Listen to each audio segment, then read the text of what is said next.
نحمده ونصلي ونسلم على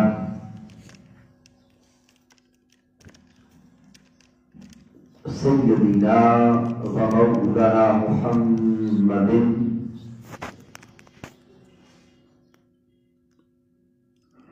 نبي الأمين المكين الكريم الرؤوف الرحيم.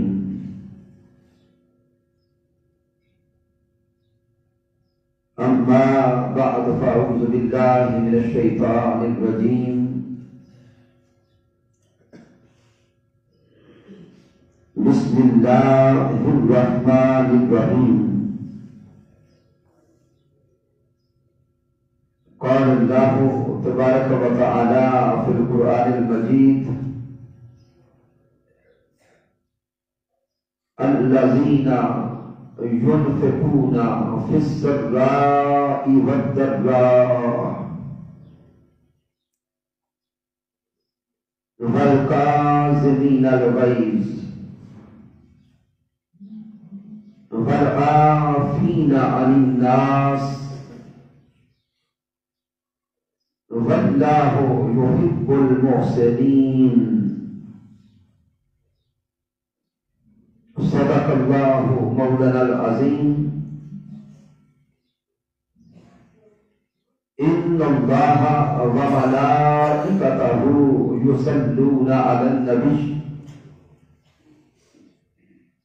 يا أيها الذين آمنوا صلوا عليه وسلموا تسليما.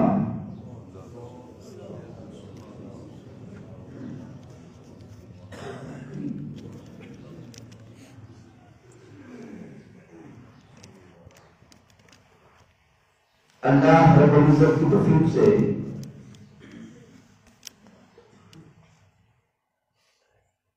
اور تاجدار کائنات صلی اللہ علیہ وآلہ وسلم کے ناظرین پاک کے تصرف سے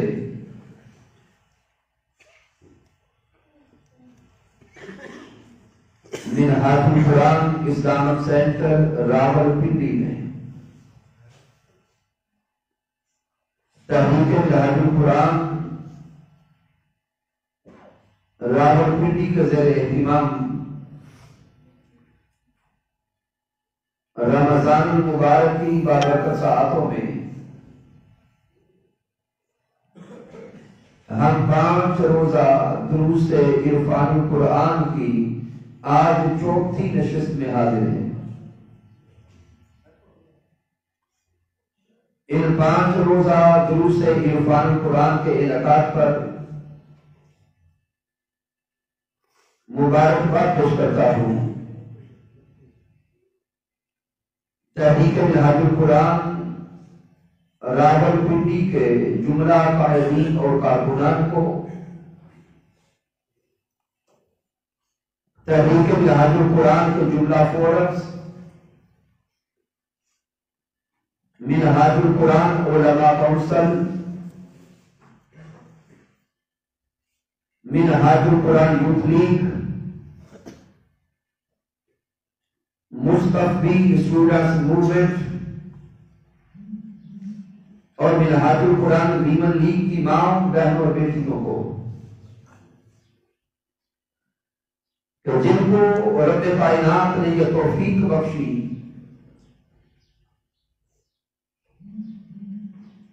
کہ وہ قرآن مجید فرقان حمید کی خدمت کے جذبہ سے سرشار ہو کر دن رات خدمت قرآن کے لیے کوشاں ہیں. اور ہمارے لیے یہ سعادت کی بات ہے کہ ان دروس عرفان القرآن کی نشستوں میں کثیر تعداد میں علماء کرام شریک ہو رہے ہیں، اور بالخصوص میرے لیے یہ انتہائی سعادت ہے کہ جناب محترم شاگرد رشید حضور شیخ الاسلام ڈاکٹر محمد طاہر القادری، محترم علامہ تحریک منہاج القرآن کے عظیم رہنما جناب محترم محمد انار خان گوندل صاحب تشریف فرما ہے اور دیگر کثیر تعداد علماء کرام، مشائخ اور قائدین اور کارکنان کی دعا کرتے ہیں کہ رب کائنات سب کا تشریف لانا اپنی بارگاہ اقدس میں قبول فرمائے۔ سامعین، جیسا کہ آپ آج کا موضوع سماعت کر چکے، تو غصہ، ڈپریشن اور اس کا علاج،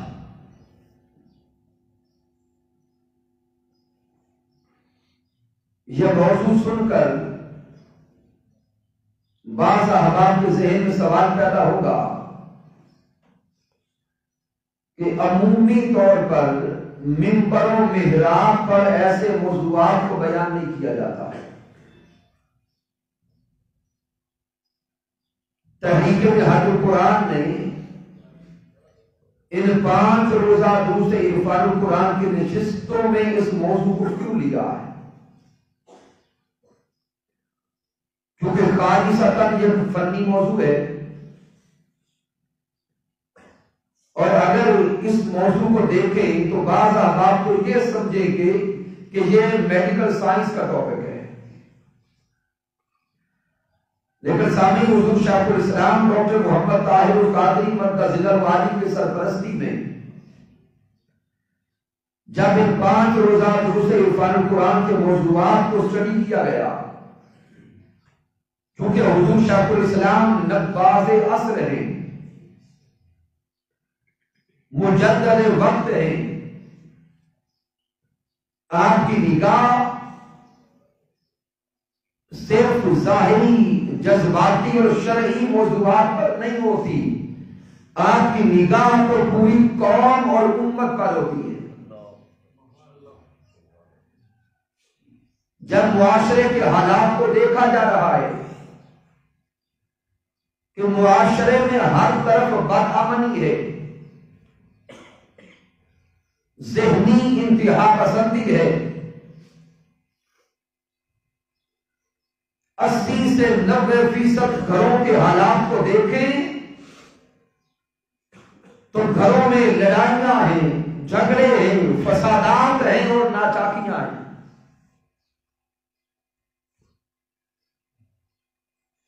میاں بیوی کے آپس کے تعلقات بہتر نظر نہیں آتے، اولاد اور والدین کے رشتے آپس میں مضبوط نظر نہیں آتے۔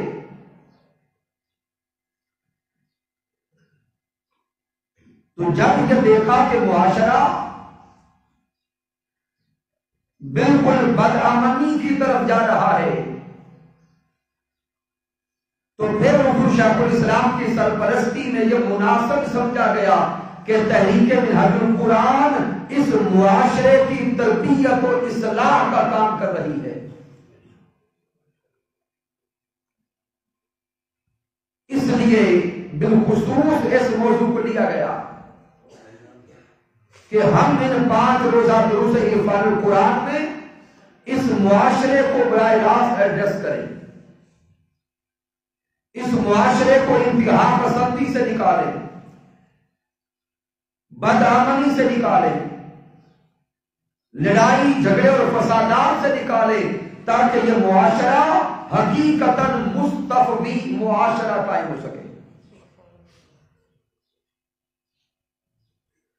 تو ہمارے آج کے درس عرفان القرآن کے موضوع کا مقصد ابتداءً تو یہ ہے کہ اس معاشرے کو امن کی طرف لایا جائے، اور دوسرا مقصد یہ ہے کہ اپنے غصہ پہ تعلیمات محمدی صلی اللہ علیہ وسلم کے مطابق قابو پا کے اللہ اور اس کے رسول صلی اللہ علیہ وسلم کو راضی کیا جائے۔ تو سامعین محترم، اس کے لیے سرنامہ کلام کے طور پر سورہ آل عمران کی آیت کریمہ نمبر 134 کے کلمات تلاوت کرنے کا شرف نصیب ہوا، جہاں پہ مالک کائنات متقین کی صفات بیان فرما رہا ہے۔ چونکہ وقت کم ہے، آیت کریمہ نمبر 133 اور 34 کو ملا کے پڑھیں۔ آیت کریمہ نمبر 134 میں رب کائنات متقین کی صفات بیان کرتا ہے، اور ان صفات کو بیان کرتے ہوئے رب فرما رہا ہے الذین ينفقون فی السراء والضراء، کہ متقین کی شان یہ ہے کہ وہ ہر حال میں اپنے رب کے نام پہ خرچ کرتے رہتے ہیں، وہ ہر حال میں رب کے راستے میں خرچ کرتے ہیں۔ اور پھر مالک کائنات اسے اگلی صفت بیان کرتا ہے وَالْكَاظِمِينَ الْغَيْظَ،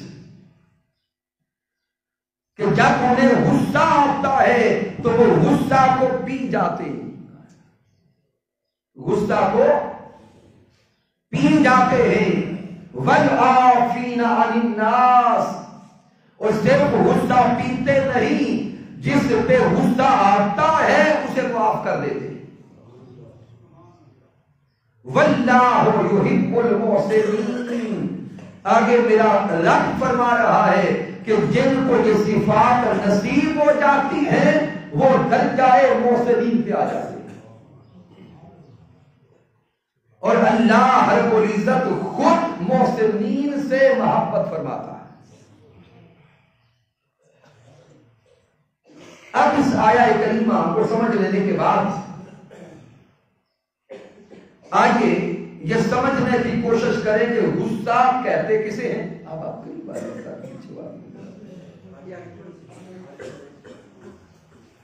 آئیے آپ توجہ کریں کہ غصہ کسے کہتے ہیں۔ سامعین محترم، لفظ غصہ جس کو عربی زبان میں غیظ اور غضب کہتے ہیں، غصہ کا لغوی معنی ہے طیش و تپش، رنج و ملال، اشتعال انگیزی۔ اور غصہ کی اصطلاحی تعریف یہ ہے کہ زندگی بسر کرتے ہوئے جب کبھی بھی انسان کی خواہش اور طبیعت کے خلاف کوئی عمل ہوتا ہے، انسان کی خواہش اور اس کی طبیعت کے خلاف کوئی عمل ہوتا ہے تو اس عمل پر انسان اشتعال انگیز ہوتا ہے، انسانی طبیعت تناؤ کا شکار ہوتی ہے، تو اپنی مرضی اور خواہش کے خلاف ہونے والے عمل پر انسان کا طیش میں آنا، تپش میں آنا، اشتعال انگیز ہو جانا، اسی کو غصہ کہتے ہیں۔ اب ہر انسان اپنے اپنے مزاج کو دیکھے اور یہ سوچے کہ مجھے غصہ کیسے آتا ہے۔ جب بھی ہماری خواہش پوری نہیں ہوتی اور جب بھی کوئی عمل ہماری تمنا اور ہمارے مزاج کے خلاف ہوتا ہے، اس پہ انسانی طبیعت تناؤ کا شکار ہو جاتی ہے، اسی تناؤ کو غصہ کہتے ہیں۔ غصہ ناراضگی، ناپسندیدگی اور عداوت کا احساس ہے کہ جب بھی کوئی کام میری مرضی کے مطابق نہ ہوا، اس پہ طبیعت میں ناراضگی آ گئی، اس سے طبیعت میں ناپسندیدگی آ گئی، اور جو فرد ہماری مرضی کے خلاف کر رہا ہے اس کے ساتھ ایک عداوت کا احساس پیدا ہو گیا۔ سامعین محترم، غصہ کی 3 اقسام ہیں۔ کیونکہ آج کا ہمارا موضوع جذباتی نوعیت کا موضوع نہیں ہے بلکہ تربیتی اور اخلاقی نوعیت کا موضوع ہے، اس لیے پوری توجہ کریں گے تو انشاءاللہ تعالی راز سمجھ آئیں گے۔ غصہ کی 3 اقسام ہیں۔ غیر فعال غصہ، پیسے وینگر، فعال غصہ اور تصریحی غصہ۔ غیر فعال غصہ یہ وہ غصہ ہے جو انسان کی طبیعت میں چھپا رہتا ہے، یعنی کبھی کسی پہ غصہ آیا، اس غصہ کا اظہار نہ کیا لیکن غصہ اندر چھپا کے بیٹھ گئے، غصہ ختم نہیں کیا بلکہ چھپا لیا۔ وہ غصہ جو اندر چھپ جاتا ہے یہ بہت بڑے نقصان کا سبب بنتا ہے۔ یہ جو اندر چھپا بیٹھا غصہ ہے اسی سے انسانی طبیعت پر کینہ کی طرف جاتی ہے، جس پر غصہ ہے اس کے خلاف بغض پیدا ہوتا ہے، اور اگر یہ غصہ ختم نہ کیا جائے، مٹایا نہ جائے تو آہستہ آہستہ اس فرد کی نفرت انسان کی طبیعت میں پیدا ہو جاتی ہے، اور وہ نفرت اس انتہا تک چلی جاتی ہے کہ جس کے خلاف مزاج کے اندر غصہ چھپا ہے اس کی شکل و صورت بھی اچھی نہیں لگتی، اور کبھی وہ سامنے تو موجود نہیں لیکن کہیں اس فرد کی غیر موجودگی میں ذکر ہوا تو اس کا نام بھی کسی کی زبان پہ اچھا نہیں لگتا۔ تو غور کریں کیا مزاج کے اندر یہ کیفیات پائی جاتی ہے کہ نہیں پائی جاتی؟ یہ غیر فعال غصہ ہے جس کا اظہار تو نہ ہوا لیکن طبیعت کے اندر چھپا بیٹھا ہے۔ اس کو ایک مثال سے سمجھاتا ہوں۔ یوں فرض کریں کہ گھر میں میاں بیوی ہے، شوہر ٹی وی لگا کے بیٹھا ہے اور ہفتہ دو ہفتوں کے بعد شوہر نے کوئی ایک اسلامک پروگرام دیکھنا ہے، اس کے نشر ہونے کا وقت ہو گیا۔ اب شوہر نے ٹی وی آن کیا، پروگرام نشر ہونے لگ گیا تو اوپر سے زوجہ محترمہ تشریف لائی، اور زوجہ محترمہ فرماتی ہے کہ چینل چینج کرے، میں نے اپنی مرضی کا پروگرام دیکھنا ہے۔ اب شوہر محترم فرماتے ہیں کہ 2 ہفتوں سے میں اس پروگرام کا انتظار کر رہا تھا، ابھی اس کے نشر ہونے کا وقت ہوا ہے، میں نے ٹی وی آن کیا ہے تو اوپر سے آپ ٹپک پڑی، میں اپنی مرضی کا پروگرام دیکھنا چاہتا ہوں۔ لیکن زوجہ محترمہ اصرار کرتی ہیں، زور ڈالتی ہیں، شوہر اپنی بیوی کی خواہش پر خاموش ہو جاتا ہے، چینل بدل دیتا ہے لیکن غصہ اندر چھپا لیتا، اظہار نہیں کرتا، اندر چھپا لیتا ہے۔ اب وہ غصہ جو اندر چھپ گیا جب تک وہ ختم نہیں ہوگا یا جب تک اس کا اظہار نہیں ہوگا وہ غصہ اندر ایک لاوا بنتا رہے گا، لاوا پکتا چلا جائے گا۔ پھر اگر چند گھنٹوں کے بعد یا 1-2 دنوں کے بعد زوجہ محترمہ کوئی اور کام کہتی ہے، بھی چلے مجھے کپڑے لے دے، میں نے بازار جانا ہے، خریداری کرنی ہے، تو اب شوہر محترم پھٹ پڑتے ہیں، چیختے ہیں، چنگھاڑتے ہیں کہ آپ تو اور کام ہی کوئی نہیں، ہر 2 ہفتوں کے بعد خرچہ کروا دیتی ہو۔ اب زوجہ محترمہ پوچھتی ہیں کہ شوہر محترم یہ کوئی غصہ کرنے کی بات تو نہیں تھی، آپ سادہ فرما دیتے میرے پاس خرچہ نہیں ہے، پیسہ نہیں ہے، تو اتنا چیخنے کی کیا بات ہے؟ تو سامعین محترم، وہ جو شوہر محترم اس موقع پر چیخ رہے ہیں وہ غصہ اس موقع کا نہیں، غصہ تو وہ ہے جو اندر چھپا بیٹھا تھا، غصہ تو وہ ہے جو اندر لاوا بنتا ہوا پکتا جا رہا تھا۔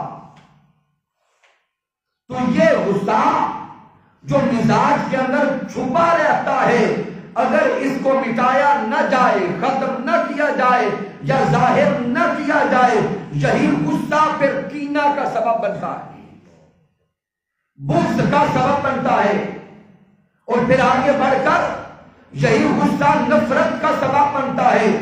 اگر اس غصے کو طبیعت سے مٹایا نہ جائے، نکالا نہ جائے، تو یہ غصہ خاندانوں کی تباہی کا سبب بن جاتا ہے۔ پھر سامعین، غصہ کی دوسری قسم ہے فعال غصہ، اگریسو اینگر، جارحانہ غصہ۔ یہ وہ غصہ ہے کہ جب غصہ آیا بندہ پھٹ پڑا، نہ آؤ دیکھا نہ تاؤ دیکھا، نہ موقع دیکھا نہ محل دیکھا، بس جو ہی غصہ آیا گالم گلوچ شروع ہو گئی، زبان درازی شروع ہو گئی، مار پیٹ شروع ہو گئی، تشدد انگیزی شروع ہو گئی۔ یہ غصہ بھی اتنا خطرناک ہے کہ یہ خاندانوں کو تباہ کر دیتا ہے۔ سامعین محترم، اگر یہ دو قسم کے جو غصے ہیں، غیر فعال غصہ اور فعال غصہ، وہ غصہ جو اندر چھپا بیٹھا ہے اور وہ غصہ جو جارحانہ انداز میں ظاہر ہو رہا ہے، اگر غصہ کی یہ اقسام انسان کے مزاج کا حصہ بن جائے،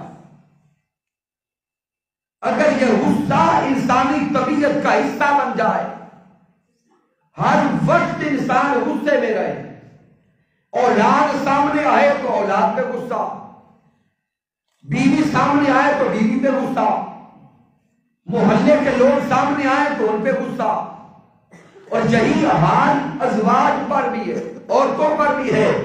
جو فرد بھی غصہ کی عادت میں ڈھل جاتا ہے اور جس کے چہرے پر ہر وقت 12 بجے رہتے ہیں، ہر وقت غصے میں رہتا ہے، اور جو انسان غصہ کو پی نہیں سکتا اور جس کا مزاج کا حصہ بن جاتا ہے، پھر یہ غصہ صرف غصہ نہیں رہتا، ڈپریشن کے موذی مرض میں بدل جاتا ہے۔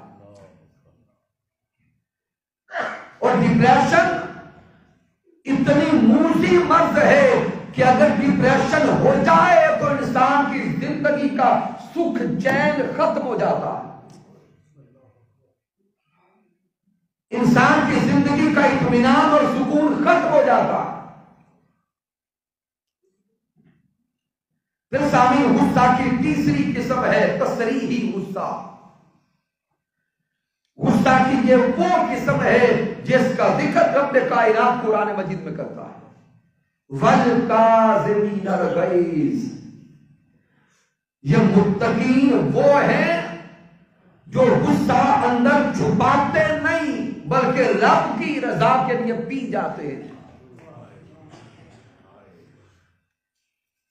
یہ اللہ والے وہ ہیں جو اپنے رب کی رضا کی خاطر غصہ کا کڑوا دودھ پی جاتے ہیں، اور صرف غصہ پیتے نہیں، جن پر انہیں غصہ آتا ہے وَالْعَافِينَ عَنِ النَّاسِ، ان کو رب کائنات کی رضا کی خاطر معاف کر دیں۔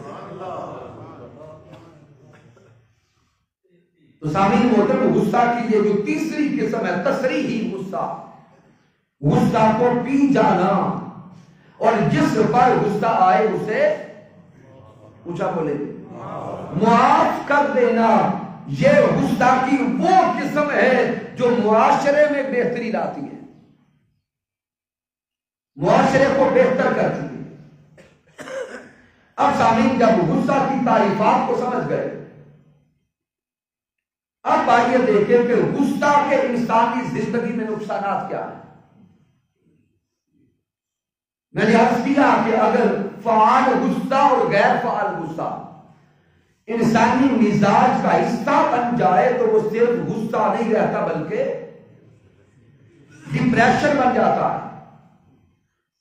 اب جس فرد کو ڈپریشن ہو گیا، اس کی پہلی علامت ہے کہ ہر وقت سر میں درد رہتا ہے، اور آپ نے سنا ہوگا بعض آپ ملتے ہیں، جی میرے آدھے سر میں ہر وقت درد رہتا ہے۔ اس کی اگلی علامت یہ ہے کہ وہ کھانا تو کھاتے ہیں لیکن ہضم نہیں ہوتا، وہ سونا چاہتے ہیں لیکن نیند نہیں آتی، ان کا ذہن ہر وقت دباؤ کا شکار رہتا ہے، طبیعت میں ہر وقت بے چینی اور اضطراب رہتا ہے، اور اگر اس کیفیت پہ قابو نہ پایا جائے، اس کا علاج نہ ہو سکے، تو ڈپریشن کا شکار شخص ہائی بلڈ پریشر کا مریض بن جاتا ہے، پھر نفسیاتی بیماریاں لاحق ہوتی ہیں، اور اگر علاج نہ ہو سکے تو دل کے دورے پڑتے ہیں، اور آخر کار سامنے موت ہوتی ہے۔ اور سامنے غور کریں، ابتدا کہاں سے ہوئی؟ تھوڑا بولیں گے، غصہ سے۔ تو اب توجہ کریں، ہماری زندگیاں بھی تو اسی طرف جا رہی ہیں، ہمارا مزاج بھی ہر طرف کڑوا ہوتا جا رہا ہے، لہذا غصہ کرنے والا اپنے مد مقابل کا نقصان کم کرتا ہے، غصہ کرنے والا اپنے سامنے والے فرد کا نقصان کم کرتا ہے، سب سے زیادہ نقصان اپنا کرتا ہے۔ پھر سامنے غور کریں کہ غصہ کے اسباب کیا ہیں۔ غصہ کا پہلا سبب ہے، جہاں پر انسان رہتا ہے وہاں پہ ذہنی ہم آہنگی کا نہ ہونا، چاہے گھر کے افراد کے ساتھ ہے، چاہے آفس میں ہے، چاہے گلی محلے میں ہے، جہاں پر بھی ذہنی ہم آہنگی نہ ہوگی وہاں پہ غصہ ہوگا۔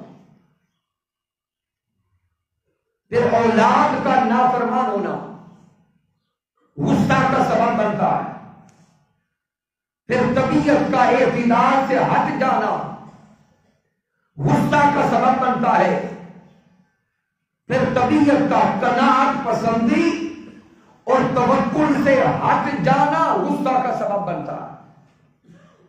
اب یہ قناعت پسندی کیا ہے؟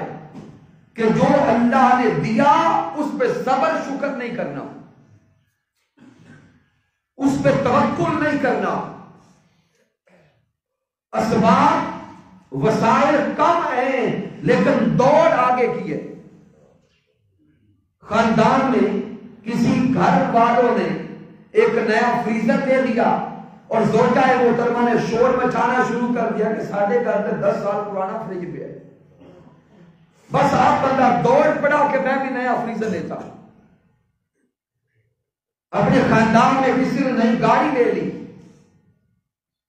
اس پہ گھر میں شور مچ گیا کہ ہمیں بھی گاڑی نہیں چاہیے، وسائل نہیں لیکن گاڑی کے لیے دوڑ رہا ہے۔ کسی نے نیا گھر بنا لیا تو ہمارے گھر میں شور مچ گیا کہ ہمارا گھر پرانا کیوں ہے، خواہشات بڑھتی گئی، طلب بڑھتی گئی، قناعت پسندی چھوٹ گئی، توکل جاتا رہا، صبر و شکر جاتا رہا۔ اب جب انسان ہر وقت آگے کی دوڑ میں لگ جاتا ہے، وسائل کم ہیں، دوڑ آگے کی ہے، اس وقت انسان یا تو ہر وقت غصے میں اس انداز سے رہتا ہے کہ مجھے یہ وسائل ملتے کیوں نہیں، یا ادھار اٹھاتا ہے، یا حرام کے راستے تلاش کرتا ہے، اور آخر کار آگے بڑھتا بڑھتا اگر رزق حلال کے وسائل پورے نہ ہو سکے تو انسان کی طبیعت میں چڑچڑاپن آتا ہے، غصہ آ جاتا ہے، اور وہ غصہ اگر انسان کی زندگی کا حصہ بن جائے تو ڈپریشن بن جاتا ہے۔ سامعین محترم، غصہ کا ایک سبب جہالت ہے، جاہل انسان بڑی جلدی غصے ہوتا ہے۔ اور پھر امام غزالی رحمۃ اللہ تعالی علیہ احیاء العلوم میں حضرت یحییٰ علیہ السلام اور حضرت عیسیٰ علیہ السلام کا ایک مکالمہ نقل کرتے ہیں۔ حضرت یحییٰ علیہ السلام حضرت عیسیٰ علیہ السلام سے سوال کرتے ہیں، ایُّ شیء اشد، کہ اے عیسیٰ علیہ السلام بتائیے کون سی شے برداشت کرنے میں مشکل ہے. کون سی شے؟ برداشت کرنا مشکل ہے. حضرت عیسیٰ علیہ السلام جواب دیتے ہیں قال غضب اللہ. آپ فرماتے ہیں اللہ کا غضب، اللہ کا جلال، اللہ کا غصہ انسان برداشت نہیں کر سکتا. پھر یحییٰ علیہ السلام سوال کرتے ہیں قال فما یقرب من غضب اللہ. اب سوال کرتے ہیں کہ اے عیسیٰ علیہ السلام بتائیے کہ اللہ کا غضب بندے کے قریب کب آتا ہے؟ انسان پہ اللہ غضبناک کیسے ہوتا ہے؟ تو عیسیٰ علیہ السلام کا جواب سنیے گا. آپ فرماتے ہیں قال ان تغضب، اے انسان تیرا غصہ اللہ کے جلال کو قریب کرتا ہے. جو انسان غصہ کرتا ہے اللہ اس پہ غضبناک ہوتا ہے. پھر یحییٰ علیہ السلام نے اگلا سوال کیا فما یبدئ الغضب فما ینبتہ. اب اگلا سوال کرتا ہے عیسیٰ یہ بتائیں کہ انسان کو غصہ کب آتا ہے، انسان کو غصہ کیسے آتا ہے؟ تو عیسیٰ علیہ السلام کا جواب سنیے گا اور دل کی تختی پہ لکھیے گا. عیسیٰ علیہ السلام فرماتے قال عیسیٰ الکبر والفقر والتعزز والحمیہ. عیسیٰ علیہ السلام فرماتے ہیں کہ انسان کے مزاج میں تکبر کا ہونا غصہ کا سبب بنتا ہے، غرور و فخر کا ہونا غصہ کا سبب بنتا ہے، جعلی اور مصنوعی عزت کی طلب غصہ کا سبب بنتی ہے، اور ظاہری دنیا کی نمود و نمائش کے لیے ظاہری خاندان کی غیرت جو ہے وہ غصہ کا سبب بنتی ہے. اب غور کریں کہ ہمارے معاشرے میں ہم سارے لوگ غرور کا شکار ہو چکے،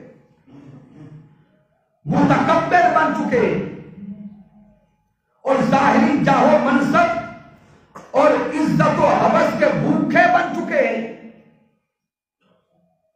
ہر کوئی یہ چاہتا ہے کہ مجھے آگے والی کرسی مل جائے، ہر کوئی یہ چاہتا ہے کہ مجھے مال و متاع مل جائے، ہر کوئی چاہتا ہے کہ مجھے عہدہ اور منصب مل جائے. جب وہ عہدہ، وہ منصب، وہ عزت نہیں ملتی تو انسان تیش میں آتا ہے، غصہ میں آتا ہے. سمجھ جب یہ غصہ کے اسباب اور یہ ساری چیزیں ابتداء سمجھ گئے، اب آتے ہیں ڈپریشن اور غصہ کی علاج کی طرف.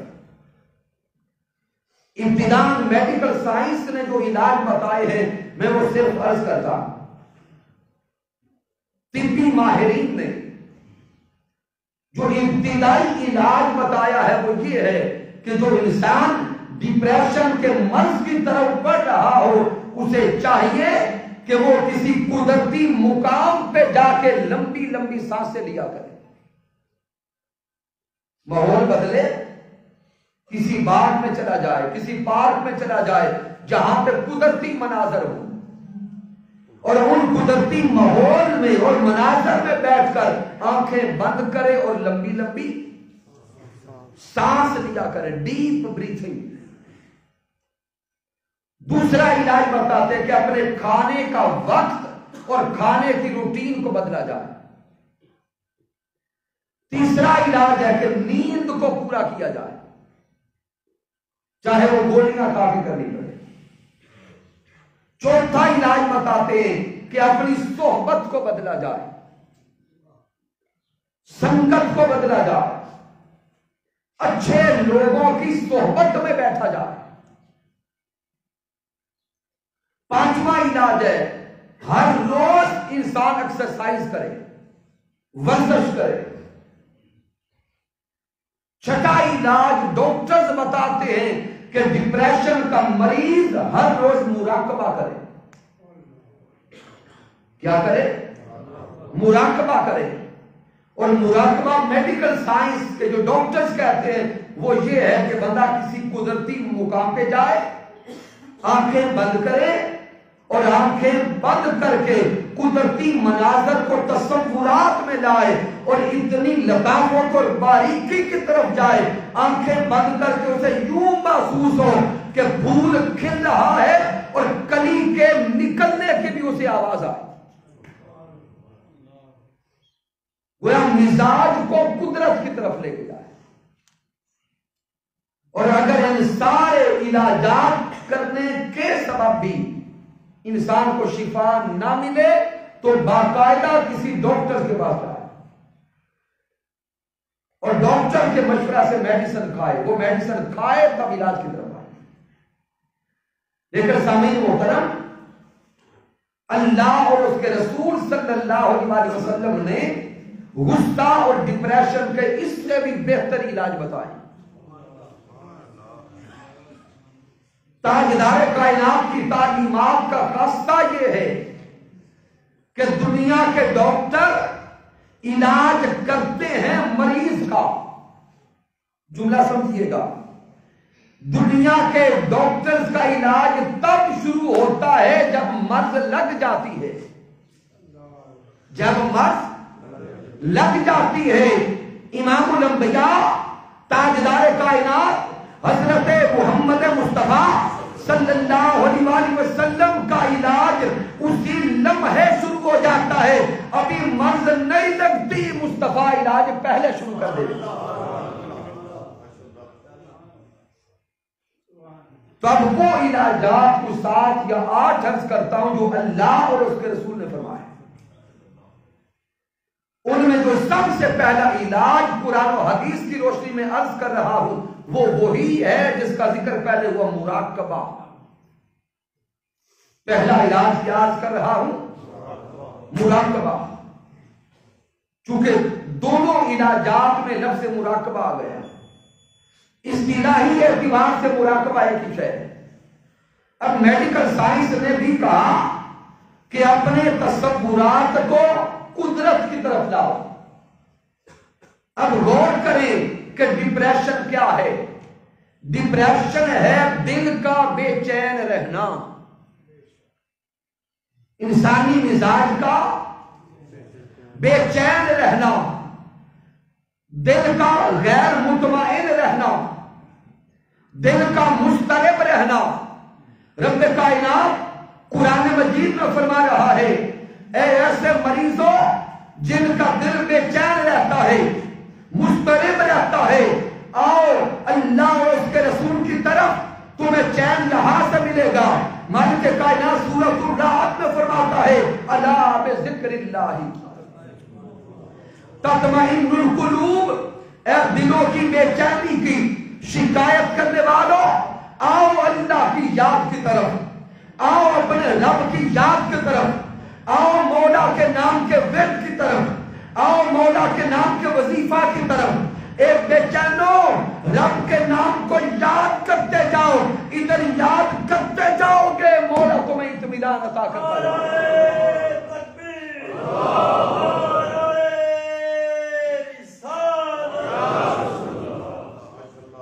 الا بذکر اللہ تطمئن القلوب، اپنے مولا کے نام کا ورد کرو، صبح و شام اپنے رب کو یاد کرو، رب کی یاد میں یوں مست ہو جاؤ کہ صبح ہو تب بھی تمہارے لبوں پہ مولا کا نام ہو، شام ہو تب بھی مولا کا نام ہو، صبح و شام رب کی یاد میں یوں مست ہو جاؤ کہ سارا کچھ بھول جائے، مولا کی یاد باقی رہ جائے۔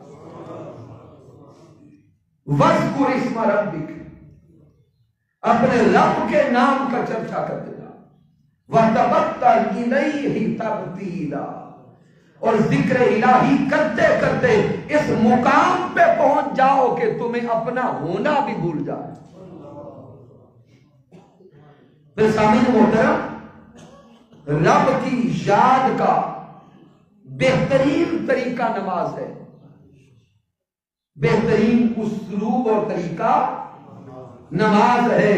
سورۃ الطٰہٰ میں مالک کائنات فرماتا ہے اقم الصلاۃ لذکری، میری یاد کی خاطر نمازی بن جاؤ، میری یاد کے لیے نمازی بن جاؤ۔ اب جب انسان نماز ادا کرتا ہے، نماز کیا ہے؟ انسان کبھی قیام میں ہے، کبھی رکوع میں ہے، کبھی سجود میں ہے، تو جو اللہ کا بندہ رب کی یاد میں نماز ادا کرتا ہے اس کا حال یہ ہے، کھڑا ہے تب بھی اللہ کی یاد میں، رکوع میں ہے تب بھی اللہ کی یاد میں، بیٹھا ہے تب بھی اللہ کی یاد میں، سجود میں ہے تب بھی اللہ کی یاد میں ہے۔ تو جو انسان کھڑے بھی، بیٹھے بھی، سجود میں بھی اللہ کو یاد کرتا رہتا ہے، اس کے غم بھول جاتے ہیں، مولا کی یاد باقی رہ جاتی ہے۔ پھر سامعین محترم تاجدار کائنات علیہ السلام نے ارشاد فرمایا، حدیث جبریل کو پڑھے، میرے محبوب فرماتے ہیں انت عبد اللہ کأنک تراہ فإن لم تکن تراہ فإنہ یراک۔ اے رب کی عبادت کرنے والے، اے مولا کی یاد میں مست رہنے والے، تو رب کی عبادت یوں کر اور یوں تصور کر جیسے مولا کو دیکھ رہا ہے، جیسے رب کا جلوہ تمہاری آنکھوں کے سامنے ہے۔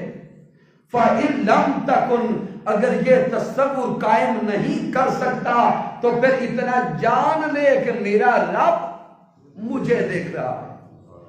سامعین محترم، یہ تصور قائم کرنا کہ میرا رب مجھے دیکھ رہا ہے، یہ مراقبہ ہے کہ جب بھی رب کو یاد کریں یوں سمجھ لیں کہ رب دیکھ رہا ہے، آنکھیں بند کریں یوں سمجھیں کہ میرا رب مجھے دیکھ رہا ہے۔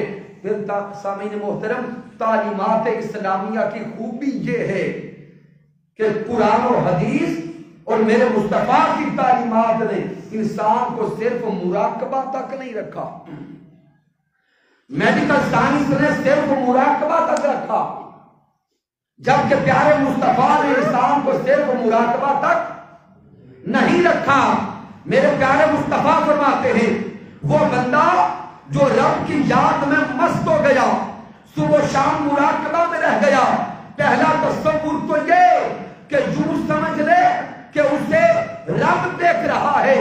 اگر یہ کیفیت پختہ ہو جائے، اگر یہ مزاج کے اندر پختگی چلتی رہے اور ادھر قیام چلے، رکوع چلے، سجود چلے، عبادات چلے، ذکر الہی چلے، اگر یہ عبادات چلتی رہیں، پھر اگلا مقام یہ نصیب ہوتا ہے کہ پردے اٹھائے جاتے ہیں، حجاب اٹھائے جاتے ہیں، ایک مقام وہ آتا ہے کہ رب کا جلوہ بندے کی آنکھوں کے سامنے ہوتا ہے، صرف مراقبہ نہیں رہتا، اس اللہ کے بندے کو مشاہدہ نصیب ہو جاتا۔ پھر سامعین محترم، مراقبہ کی ایک اعلیٰ ترین صورت مالک کائنات نے اعتکاف کی رکھی ہے۔ مراقبہ کی اعلیٰ ترین صورت میرے رب نے اسی ماہ رمضان میں اعتکاف رکھا ہے۔ رمضان کے آخری 10 دن اعتکاف رکھا کہ دنیا کے اندر وہ مضطرب رہنے والے لوگ جن کے دلوں کو کہیں بھی سکون نہیں ملتا، جن کے دلوں کو کہیں بھی چین نہیں ملتا، جن کی نیند پوری نہیں ہوتی، ذہن ٹھہراؤ کا شکار نہیں ہوتا، جو ذہنی طور پر، عقلی طور پر، فکری طور پر، نظریاتی طور پر ہر اعتبار سے مضطرب ہیں، وہ اس ماہ رمضان کے آخری 10 دن اللہ کے دروازے پہ اعتکاف کر لیں، رب کے در کے سوالی بن جائیں، رب کے در کے بھکاری بن جائیں، آخری 10 دن اپنے مولا کے دروازے پہ منگتے اور سوالی بن کے بیٹھ جائیں۔ پھر سامعین محترم، اس صدی کے مجدد نباز عصر حضور شیخ الاسلام ڈاکٹر محمد طاہر القادری مقدس اللہ علیہ نے غصہ اور ڈپریشن کے مریضوں کے لیے بالخصوص آخری 10 دن شہر اعتکاف بسایا ہے، شہر اعتکاف سجایا ہے۔ اور ڈپریشن کے مریضوں کو میں دعوت دیتا ہوں، جن کی طبیعت سنبھلتی نہیں انہیں دعوت دیتا ہوں کہ ارے اس دنیا کی چاہتوں کا مرض من میں رکھنے والوں، غصہ کے مرض میں مبتلا رہنے والوں، وہم کے مرض میں مبتلا رہنے والوں اور ڈپریشن کے مرض میں مبتلا رہنے والوں، آؤ اس سال زندگی کے اعتکاف کے 10 دن حضور شیخ الاسلام کی صحبت اختیار کر لو، اس مرد کلندر کی صحبت اختیار کر لو۔ جب اعتکاف پر جا رہے ہوگے تو طبیعت میں اضطراب ہوگا، اس مرد کلندر کی صحبت میں 10 دن بیٹھ کر واپس پلٹ رہے ہوگو تو زندگی بدل جائے گی، زندگی میں سکون آ چکا ہوگا، زندگی میں اطمینان آ چکا ہوگا۔ اس لیے آئیے کوشش کریں کہ اس سال آخری 10 دن اعتکاف کے مرکزی شہر اعتکاف کا حصہ بن جائے، پھر دیکھیں کہ زندگی بدلتی ہے کہ نہیں بدلتی۔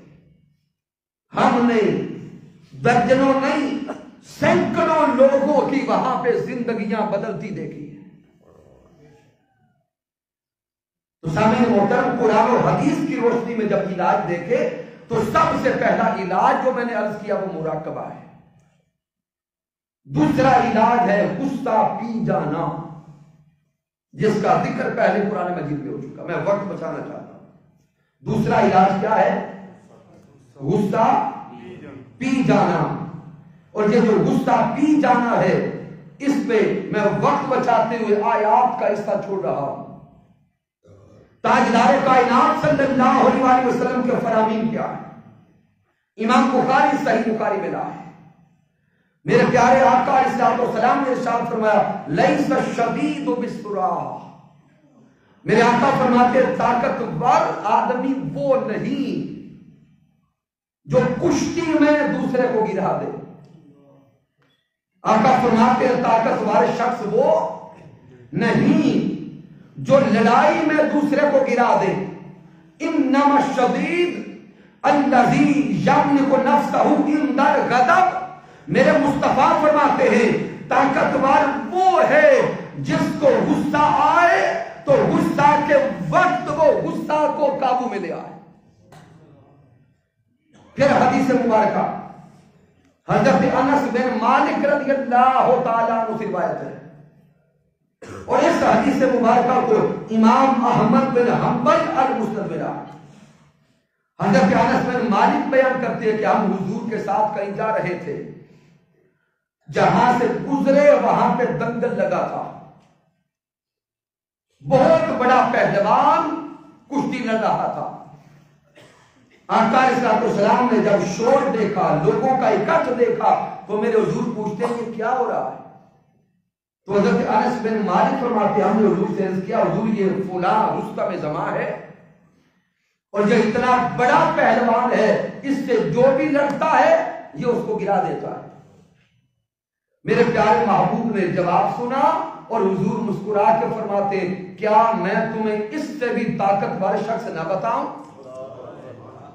صحابہ حیران ہے کہ حضور یہ تو زمانے کا رستم ہے، کیا اس سے بھی کوئی طاقتور ہے؟ تو میرے حضور فرماتے سن لو، رجل ظلمہ، رجل فقدم غیظہ، وہ شخص جس پر کہیں سے زیادتی ہوئی اور زیادتی کی وجہ سے وہ شخص غصے میں آ گیا، وہ شخص بدلہ لینا چاہتا ہے لیکن ادھر اسے غصہ ہے، وہ شخص جو غصے کی حالت میں فقدم غیظہ، اس نے اپنا غصہ پی لیا، وہ اتنا طاقتور ہے کہ اس نے اپنے شیطان کو بھی قابو کر لیا اور مد مقابل کے شیطان کو بھی قابو کر لیا۔ تو سامعین حضور کی تعلیمات سے سمجھ یہ آئی کہ طاقتور وہ ہے جو غصہ کو پی جاتا ہے۔ اور میرے محبوب علیہ السلام کی حیات مبارکہ کو دیکھیں، سیرت مطہرہ کو دیکھیں، میرے محبوب نے صرف دوسروں کو حکم نہیں دیا، محبوب کی ساری زندگی انہی تعلیمات پر مبنی ہے۔ وقت کم ہوتا جا رہا ہے۔ سامعین محترم، سن 8 ہجری کو دیکھیں، تاجدار کائنات صلی اللہ علیہ وآلہ وسلم جب فاتح کی حیثیت سے مکہ داخل ہوئے، وہ مکہ والے جنہوں نے محبوب کو گھر سے نکلنے پہ مجبور کر دیا، مدینہ المنورہ میں بھی مسلسل جنگیں لڑنی پڑی، جب میرے مصطفیٰ فاتح کی حیثیت سے مکہ داخل ہوتے ہیں، تاجدار کائنات اعلان فرماتے ہیں کہ کعبۃ اللہ کی چابی کہاں ہے؟ عثمان بن طلحہ کعبہ کی چابی اس کے پاس تھی، وہ ڈرتا ہوا کپاتا ہوا کعبۃ اللہ کی چابی لایا۔ میرے محبوب نے کعبۃ اللہ کی چابی لی، کعبۃ اللہ کا دروازہ کھولا، اندر تشریف لے گئے، نوافل ادا کیے، اللہ کا شکر ادا کیا، باہر تشریف لائے تو عثمان بن طلحہ ابھی وہیں کھڑا کپا رہا ہے۔ اس پہ خوف طاری ہے کہ آج میری زندگی کا آخری دن ہے، گردن اتر جائے گی۔ تاجدار کائنات باہر تشریف لائے تو میرے حضور فرماتے عثمان بن طلحہ، میں نے نہیں کہا تھا کہ وقت بدل جائے گا؟ جب میرے محبوب مکہ سے مدینہ جا رہے تھے، تاجدار کائنات نے عثمان بن طلحہ کو کہا تھا کہ کعبہ کا دروازہ کھولو، میں اندر جا کے نوافل ادا کرنا چاہتا ہوں۔ عثمان بن طلحہ نے کہا تھا سب کے لیے دروازہ کھل سکتا ہے لیکن آپ کے لیے نہیں کھلے گا۔ تاجدار کائنات کی آنکھیں برسی، میرے حضور روتے ہوئے مکہ کو الوداع کہہ گئے۔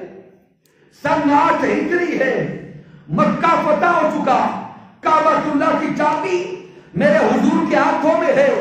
عثمان بن طلحہ آقا کے سامنے گردن جھکا کے کھڑا ہے، میرے حضور فرماتے ہیں عثمان بن طلحہ اپنے ہاتھ آگے کر، وہ ڈرتا ہوا ہاتھ نہیں بڑھاتا، میرے حضور پھر فرماتے ہاتھ آگے بڑھا، عثمان بن طلحہ نے ہاتھ آگے بڑھائے، میرے پیارے مصطفیٰ کعبۃ اللہ کی چابی عثمان بن طلحہ کے ہاتھ پہ رکھ کے کہتے ہیں اے عثمان بن طلحہ، کعبہ کی چابی پھر تجھے دیتا ہوں، کعبہ کا متولی پھر تجھے بناتا ہوں، تو نے میرے لیے کعبہ کا دروازہ نہیں کھولا تھا، وہ تیرا کردار تھا، محمد مصطفیٰ چابی پھر تجھے دیتے ہیں، تیری بخشش کا اعلان کرتے ہیں، یہ محمد مصطفیٰ کا کردار۔ نعرہ تکبیر، نعرہ رسالت، نعرہ حیدری۔ سامعین محترم، آج ہم اپنے سگے بھائی کو معاف نہیں کرتے، آج ہم اپنی سگی بہن کو معاف نہیں کرتے، دوسری طرف دعوے عشق مصطفیٰ کے ہیں، دعوے محبت مصطفیٰ کے ہیں، لیکن سیرت مصطفیٰ کی جھلک ہماری زندگی میں نظر نہیں آتی۔ اگر حضور کی سیرت مطہرہ کی جھلک زندگی میں نہ رہی تو یہ دعوے کہاں لے جائیں گے، اور یوم قیامت محبوب کو کیا جواب دیں گے؟ سامعین محترم، تاجدار کائنات نے غصہ کو قابو میں لانے کا تیسرا علاج بتایا۔ میرے حضور فرماتے ہیں جب تمہیں غصہ آئے تو تعوذ پڑھا کرو، کیا کرو؟ پڑھا کرو اعوذ باللہ من الشیطان الرجیم۔ میرے آقا نے فرمایا جس کو غصہ آئے وہ اللہ کی پناہ مانگا کرے، رب کائنات اسے غصہ کی بیماری سے نجات عطا فرمائے گا۔ پھر میرے محبوب نے چوتھا علاج بتایا کہ جب تمہیں غصہ آئے تو اٹھ کے وضو کرو، کیا کرو؟ وضو کر لو۔ میرے آقا فرماتے ان الغضب من الشیطان، حضور فرماتے غصہ شیطان کی طرف سے آتا ہے، کس کی طرف سے؟ شیطان کی طرف سے آتا ہے۔ وَإِنَّ الشَّيْطَانَ خُلِقَ مِنَ النَّارِ، اور شیطان کو آگ سے بنایا گیا۔ وَإِنَّمَا تُطْفَأُ النَّارُ بِالْمَاءِ، میرے آقا فرماتے ہیں شیطان کو آگ سے بنایا گیا، اور پانی ہمیشہ آگ کو ٹھنڈا کرتا ہے، پانی آگ کو ٹھنڈا کرتا ہے۔ فَإِذَا غَضِبَ أَحَدُكُمْ فَلْيَتَوَضَّأْ، پس جسے غصہ آئے وہ اٹھ کے وضو کرے، اس کے اوپر پانی ڈالے۔ پھر میرے محبوب نے غصہ کا 5واں علاج بتایا کہ جب غصہ آئے خاموش ہو جاؤ۔ کیا کرو؟ خاموش ہو جاؤ، زبان بند کر لو۔ کیوں؟ اب سامعین غور کریں، جب غصہ آتا ہے اور بندہ بولتا ہے تو کیا وہ زبان سے خیر کے جملے نکالتا؟ نہیں، جب غصہ آتا ہے خیر چلی جاتی ہے، انسان بدتمیزی پہ اتر آتا، زبان درازی پہ اتر آتا۔ تو میرے آقا نے فرمایا جب غصہ آئے تو اپنی زبان کو بند کر لو۔ حضور فرماتے من استمات نجا، جس نے زبان بند کر لی وہ نجات پا گیا۔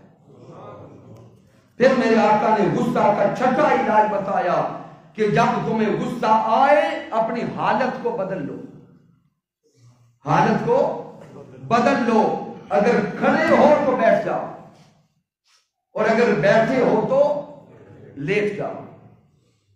7واں علاج بتایا کہ جب غصہ آئے، جس مقام پر غصہ آیا، جس پر غصہ آیا اس کے سامنے سے ہٹ جاؤ، اس کے سامنے سے ہٹ جاؤ۔ اب دیکھیں اگر گھر کے اندر ہیں، زوجہ محترمہ کے ساتھ طلق کلامی ہو گئی تو بہتر طریقہ ہے کہ جدھر بیوی محترمہ ہے اس کمرے کو چھوڑ دیں، نہیں تو خرابی ہو جائے۔ پھر آقا علیہ السلام نے 8واں علاج بتایا کہ ہمیشہ رب کی بارگاہ میں دعا کرتے رہو، مولا مجھے غصہ کی حالت سے نجات عطا فرما۔ اور 9واں علاج یہ ہے کہ غصہ اس شخص کو نہیں آتا جو صاحب علم ہوتا ہے۔ جاہل کو غصہ آتا ہے اور صاحب علم کو غصہ نہیں آتا، وہ غصہ پی جاتا ہے۔ پھر سامعین محترم، جو رب کی رضا کے لیے غصہ پہ قابو پاتا ہے، یوم قیامت اس کے لیے بڑے بڑے انعامات ہیں۔ صرف ایک انعام عرض کر رہا ہوں، اور یہ حدیث مبارکہ امام ابی داؤد ذکر کرتے۔ میرے آقا نے فرمایا من کظم غیظا وہو قادر، جسے غصہ آئے اور وہ مد مقابل کو نقصان بھی پہنچا سکتا ہو، لیکن وہ غصہ کو قابو کر لے، غصہ کو پی جائے، غصہ کو کنٹرول کر لے۔ آقا فرماتے کل یوم قیامت مالک کائنات رب کی رضا کی خاطر غصہ پی جانے والے کو نام لے کر میدان قیامت میں بلائے گا، نام لے کے بلائے گا، سب کے سامنے بلا کر رب کائنات فرمائے گا ارے میری خاطر غصہ پی جانے والے تیرے سامنے جنت ہے، جنت میں داخل ہو جا، اور جو حور تمہیں پسند آتی ہے اس حور کو قریب کرنے۔ اب آخری نکتہ دے رہا ہوں، ذہن میں سوال پیدا ہوگا کہ کیا زندگی میں غصہ مطلقاً حرام ہے؟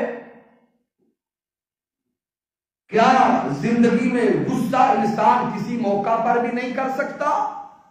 تو سامعین محترم یاد رکھ لیں، غصہ انسانی طبیعت میں اللہ کی طرف سے رکھا گیا ایک جذبہ ہے، جیسے خوشی کا جذبہ، غمی کا جذبہ۔ جس طرح زندگی سے خوشی اور غمی کا جذبہ نہیں مٹایا جا سکتا، اسی طرح انسان اپنے مزاج سے غصہ بالکل ختم نہیں کر سکتا۔ تو پھر کیا کریں؟ ہمیشہ جہاں پہ معاملہ اپنی ذات کا ہو وہاں غصہ دبا جائے، جہاں پہ معاملہ کس کا ہو، جہاں پہ اونچا بولے، جہاں پہ معاملہ اپنی ذات کا ہو وہاں غصہ دبا جائے، وہاں پہ غصہ کرنا ممنوع ہے، وہاں پہ غصہ کرنا گناہ ہے، اور جہاں پہ معاملہ اللہ اور اس کے رسول کا ہو وہاں پہ غصہ دبا جانا گناہ ہے۔ اپنی ذات کے لیے غصہ کرنا منع، ذات کا معاملہ آ جائے تو وہاں پہ حد المقدور اعتدال میں رہتے ہوئے غصہ کرنا جائز ہے. اگر غصہ کو زندگی سے مطلقاً ختم کر دیا جاتا تو پھر تاجدار کائنات اور میرے محبوب کے صحابہ غزوات نہ لڑتے. اگر غصہ مطلقاً حرام کر دیا جاتا تو پھر دین اسلام کبھی غالب نہ آتا. لیکن غصہ کس پر کرے؟ جو امت مسلمہ کے سامنے مد مقابلہ ہے. جہاں پہ معاملہ اپنی ذات کا آئے وہاں غصہ، جہاں پہ معاملہ اپنی ذات کا آئے وہاں پہ غصہ کرنا ناجائز ہے. جہاں پہ معاملہ حرمت مصطفیٰ کا آ جائے، جہاں پہ معاملہ ناموس مصطفیٰ کا آ جائے، جہاں پہ معاملہ عقیدہ ختم نبوت کا آ جائے، سامنے قادیانیت ہو، سامنے ظلم ہو، بربریت ہو، برائی ہو، قتل و غارت ہو، ایسے موقع پر غصہ نہ کرنا بے حمیتی ہے. یہی سبب ہے کہ حضور شیخ الاسلام ڈاکٹر محمد طاہر القادری مدہ ذلہ والی کی زندگی کو دیکھیں. آپ نے ساری زندگی اپنی ذات پہ ہونے والی زیادتیوں کو معاف کیا ہے. 31 کی دائی سے لے کر آئے تک دیکھتے جائیں، حضور شیخ الاسلام کی ذات پہ حملہ ہوا، یہاں تک کہ قتل کرنے کی سازشیں کی گئی، لیکن شیخ الاسلام نے کبھی اپنی ذات کے معاملے پر غصہ نہیں دکھایا. لیکن دیکھتے جائیں 31 کی دائی سے لے کے آج تک جب عدالت میں ناموس مصطفیٰ کی بات آئی، جب عدالت میں رد قادیانیت کی بات آئی، جب ڈنمارک میں قرآن مجید کی حرمت کی بات آئی، جب پوری دنیا میں امت مسلمہ کی عزت کی بات آئی، تو شیخ الاسلام ڈاکٹر محمد طاہر القادری وہ ہیں جو ظلم کے خلاف، بربریت کے خلاف اور ان ظالموں کے خلاف ہر میدان میں صف اول میں نظر آئے. لیکن آپ نے غصہ جہاں بھی دکھایا اللہ رسول کے لیے دکھایا، اعتدال کے ساتھ دکھایا کہ اس غصہ سے دین اسلام بھی کہیں بدنام نہ ہو جائے. اس لیے آئیے کہ اپنی زندگی کو اعتدال سے رہا، تعلیمات مصطفیٰ صلی اللہ علیہ وسلم کے مطابق زندگی بسر کریں گے تو انشاءاللہ تعالی زندگی میں سکون ہوگا، زندگی میں اطمینان ہوگا.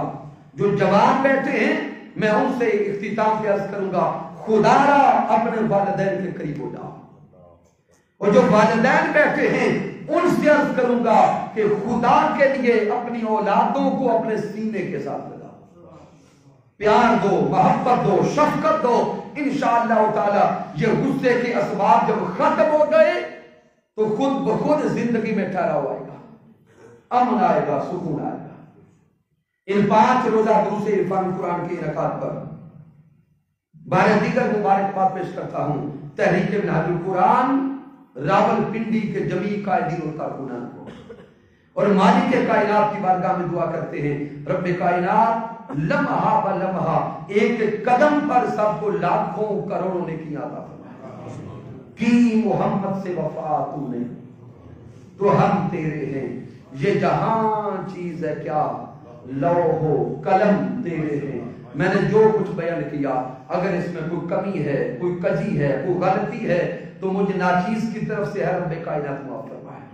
اگر اس میں کوئی اچھائی اور کمال ہے تو اللہ کی عزت کی قسم میرا کوئی کمال نہیں، یہ میرے اللہ کا کرم ہے، آقا علیہ السلام کی رحمت ہے، اور میرے قائد، میرے مربی، میرے استاد حضور شیخ الاسلام ڈاکٹر محمد طاہر القادری مدہ ذلہ والی کی صحبت کا فیضان ہے. وما علینا الا البلاغ المبین.